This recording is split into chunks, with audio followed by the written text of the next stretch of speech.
നമസ്കാരം. പാലക്കാട് ജില്ലയിലെ മലമ്പുഴ മണ്ഡലമാണ് നമ്മൾ അനലൈസ് ചെയ്യുന്നത്. 2016 ഡേറ്റ നോക്കുകയാണെങ്കിൽ 2016 എൽ ഡി എഫ് മുന്നിലെത്തി 70,000 വോട്ട്, എൻ ഡി എ രണ്ടാമത്തെ 46,000 vote, U D F 30,000 vote.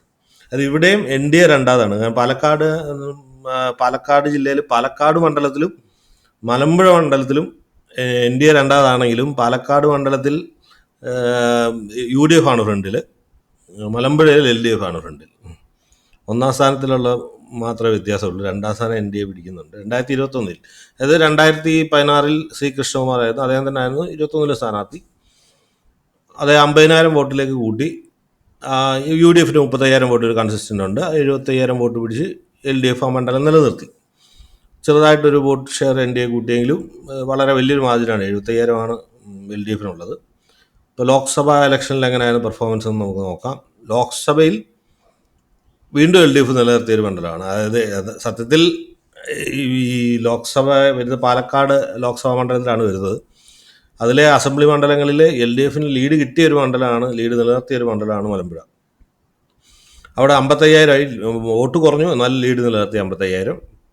U D F ആദ്യമായിട്ട് സെക്കൻഡ് എത്തി 49,000, എൻ ഡി എ 48,000. 1000 വോട്ടിൻ്റെ വ്യത്യാസത്തിൽ, 1000 വോട്ട് താഴെ വ്യത്യാസത്തിൽ സെക്കൻഡും തേർഡും സ്ഥാനം മാറിയിരിക്കുകയാണ്.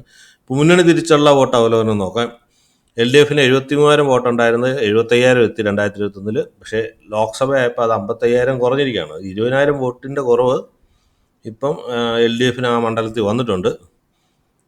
അതേസമയം യു ഡി എഫിനാണ് അതിന് ഏറ്റവും കൂടുതൽ അഡ്വാൻറ്റേജ് കിട്ടിയത്. 35,000 വോട്ടിൽ നിന്നിരുന്ന രണ്ട് ഇലക്ഷൻ 2016 2021 35,000 വോട്ടുണ്ടായിരുന്ന യു ഡി എഫ് ഈ ലോക്സഭ ആയപ്പോഴത്തേന് 49,000 വോട്ട്, 15,000 വോട്ടോളം വോട്ട് കൂട്ടിയിരിക്കുകയാണ്. എൻ ഡി എ 46,000 വോട്ടുണ്ടായിരുന്നത് 50,000 വോട്ട് ആയി 48,500, ഏകദേശം 50,000 വോട്ട് അടുപ്പിച്ച് എൻ ഡി എക്ക് ഒരു പാർട്ടി വോട്ടുള്ള ഒരു മണ്ഡലമാണ് മലമ്പുഴ. നമുക്ക് മൂന്നുകൂടെ ഒന്ന് കമ്പയർ ചെയ്ത് നോക്കാം. അപ്പോൾ ഇത് മൂന്ന് ഇലക്ഷനിലും എൽ ഡി എഫ് വളരെ മുന്നിൽ നിൽക്കുന്ന ഒരു മണ്ഡലമാണത്. എൻ ഡി എ രണ്ടാമതാണ്, ലോക്സഭ മാത്രം യു ഡി എഫ് രണ്ടാമതെത്തി, മൂന്നാമത് ബാക്കി അസംബ്ലിയെല്ലാം യു ഡി എഫും, ലോക്സഭയിൽ എൻ ഡി എ ആണ് മൂന്നാമത്. ഏകദേശം ഈ ലോക്സഭയുടെ ചിത്രം ലാസ്റ്റ് ഇലക്ഷൻ അതായതുകൊണ്ട് ആ ചിത്രം നോക്കുകയാണെങ്കിൽ ഇപ്പോൾ മൂന്ന് മുന്നണികളും ഏകദേശം തുല്യശക്തികളായിരുന്നതാണ് എൻ്റെ ഒരു വിലയിരുത്തൽ. ശക്തമായ ത്രികോണ മത്സരം തന്നെ ആയിരിക്കും നടക്കുന്നത്. കാരണം ആകെ ഒന്നാം സ്ഥാനവും മൂന്നാം സ്ഥാനവും തമ്മിൽ 7,000 വോട്ടിൻ്റെ വ്യത്യാസമുണ്ട്. അപ്പോൾ ഒരു 2,000-3,000 വോട്ട് നേടിയാൽ, ഒരു 53,000 വോട്ടിൽ നേടിയാൽ ആർക്കാണെങ്കിലും ജയിക്കാൻ പറ്റുന്ന ഒരു മണ്ഡലമായി മാറിയിരിക്കുകയാണ് മലമ്പുഴ.